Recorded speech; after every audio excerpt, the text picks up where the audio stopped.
नमस्कार मित्रों, अगर मैं आप लोगों से कहूं कि पांडवों की मृत्यु महाभारत के युद्ध से और स्वर्ग जाने से पहले ही हो चुकी थी, तो आप कहेंगे कि ये कौन सी बात हुई।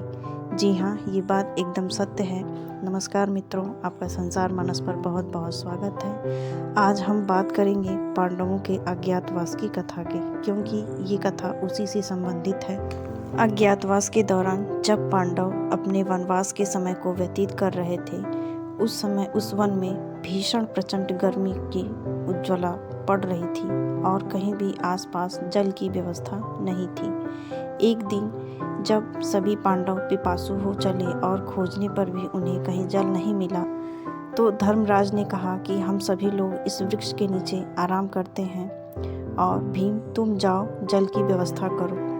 जब भीम जाते हैं तो उन्हें कुछ दूरी पर ही एक सरोवर दिखलाई देता है और जब वो जल के लिए झुकते हैं तभी उन्हें एक वाणी सुनाई देती है, जिस वाणी को वो अनदेखा करके, चूँकि उन्हें प्यास लगी थी, वो बहुत ज़्यादा पिपासु थे, वो जल पीने लगते हैं। लेकिन जब वो जल ग्रहण करते हैं तो वहीं पर उनकी मृत्यु हो जाती है। इसी प्रकार भीम को खोजते हुए अर्जुन को खोजते हुए नकुल, सहदेव, एक एक करके जब सभी पांडव नहीं आए वापस, तो धर्मराज युधिष्ठिर सबसे अंत में जाते हैं। जब वो वहाँ जाते हैं तो देखते हैं कि उनके चारों भाई मृत अवस्था में पड़े हुए हैं। ये देखकर वो शोकाकुल हो जाते हैं, लेकिन फिर उन्हें जल का ध्यान आता है, तभी उन्हें भी वाणी सुनाई देती है।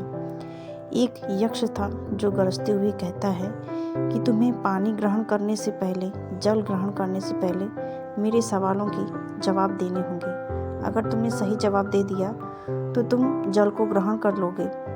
तो पूछते हैं कि ठीक है, आप जो कोई भी हैं, आप प्रश्न पूछिए। तो प्रश्न तो यक्ष ने बहुत सारे पूछे थे, लेकिन उनमें से कुछ प्रचलित प्रश्न हैं जिसमें यक्ष कहते हैं कि माता से भी जो भारी चीज़ है, जो मातृभूमि से भी भारी चीज़ है, वो क्या है। उत्तर में धर्मराज युधिष्ठिर बताते हैं कि वो अपनी माता है। तत्पश्चात यक्ष पूछते हैं कि अच्छा ये बताओ कि आकाश से भी ऊंचा कौन है। जवाब में युधिष्ठिर बताते हैं कि वो पिता है। यक्ष का अगला प्रश्न होता है कि हवा से भी चंचल अर्थात पवन से भी चंचल चीज़ कौन सी है। तो जवाब में युधिष्ठिर बताते हैं कि वो मन है।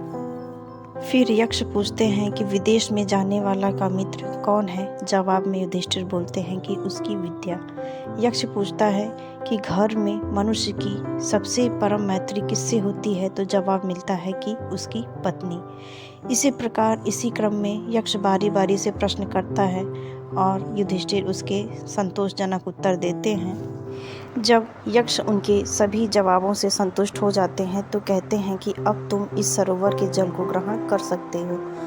तो इसके साथ वो ये भी बोलते हैं कि अगर तुम चाहो तो मैं तुम्हारे चारों भाइयों में से किसी एक को पुनर्जीवित कर सकता हूँ।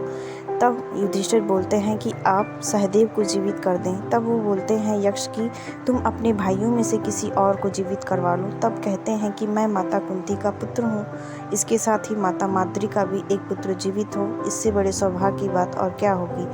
तब जो यक्ष था वो और कोई नहीं, स्वयं धर्मराज थे, जो कि युधिष्ठिर की परीक्षा लेने गए थे, और वो बहुत गदगद हो जाते हैं और आशीर्वाद देते हैं कि तुम इसी तरह अपने धर्म पर अडिग रहो और टिके रहो। इसके साथ ही मित्रों, ये कथा वाचन भी समाप्त होता है। आप लोगों का इस चैनल को बहुत ज़्यादा प्रेम मिल रहा है, जिसके लिए मैं बहुत आभारी हूँ।